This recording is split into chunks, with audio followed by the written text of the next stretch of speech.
กบกระเป๋าเกลือคนเก่าเนาะวันนี้ก็เอาว่าปันเขาอีหน้าเนาะวันนี้ก็เอาว่าปันเขาตักปันเขาของพี่น้องเนาะเขาปันให้หน้าเก่าทำหน่อย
คนมาถาขายเข่าเนาะเรียกคนผมมีเงินเอาไอ้หน้าคล้ายเข่านะว่า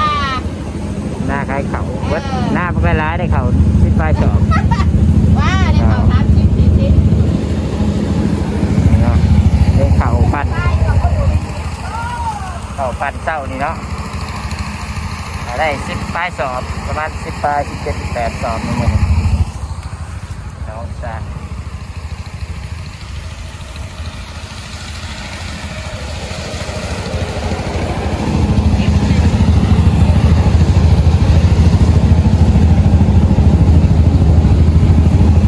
งานปั่นเนาะ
แล้วนี่ก็ปั่นแล้วเลยเนาะ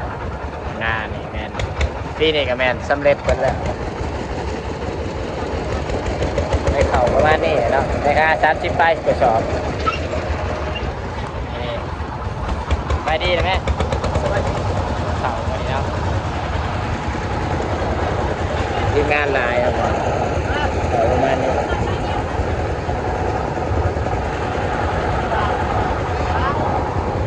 แล้วเขา30 สอบตรงนี้ได้น้อยโดยตรงหน้าก่อนนะแม่นได้ร้ายอยู่ตรงหน้าก่อนมันได้ประมาณ70 สอบ